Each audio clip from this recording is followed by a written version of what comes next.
இந்த காலகட்டத்துல மனுஷனுக்கு உதவி செய்யணும் அப்படிங்கிற மனப்பான்மை கொஞ்சம் கூட இல்லாம போயிருச்சு.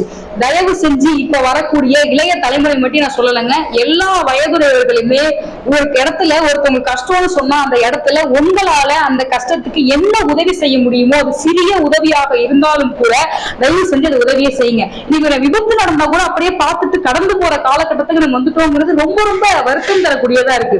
அதனால தயவு செஞ்சு உதவி செய்யுங்க. நான் ஏன் சொல்றேன்னா, அப்பதான் உங்களுக்கு ஒரு கஷ்டம் அப்படின்னு வரும் பொழுது அந்த இறைவன் யாரோ ஒரு மனிதன் மூலமாக விரைவிலே உங்களுக்கு உதவியை செய்வாரு. உங்களை எது உங்க வாழ்க்கையில காப்பாத்துறனாலும் நீங்க ஒருத்தவங்களுக்கு செஞ்ச உதவியும் நீங்கள் செய்த தர்மமும் உங்களை நிச்சயமாக கஷ்ட காலத்தில் கடவுள் ரூபத்திலே யாரோ ஒரு மனிதனால் உங்களை காப்பாற்றும். அதனால தயவு செஞ்சு உதவி பண்ணுங்க. நீங்க எல்லாரும் கேட்கலாம், எல்லாரும் அப்படி இல்லையே, நான் மட்டும் ஏன் அப்படி இருக்கணும், நான் மட்டும் ஏன் அந்த மாதிரி மென்டாலிட்டிக்கு வரணும்னு கேட்கலாம். ஒரே ஒரு விஷயம் சிந்திச்சு பாருங்க, இந்த உலகத்துல ஏற்பட்ட எல்லா மாற்றங்களுமே தனிப்பட்ட மனுஷன் தேர்ந்து ஆரம்பிச்சதுதான்.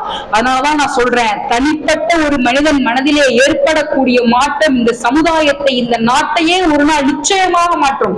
இன்னொன்னு, இந்த காலம் கலியுகம், நம்ம எல்லாம் பார்க்கிறோம் எவ்வளவு அவல நிலைகள் இந்த சமுதாயத்துல இருக்குன்னு பாக்குறோம்.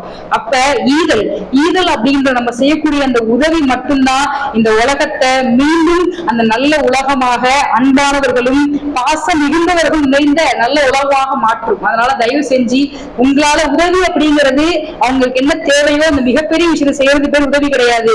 உங்களால என்ன முடியுமோ கஷ்டத்துல இருக்கிறவங்களுக்கு உங்களால முடிஞ்ச சிறிய விஷயத்தை செஞ்சீங்கன்னா அதுதான் உண்மையாக உதவி.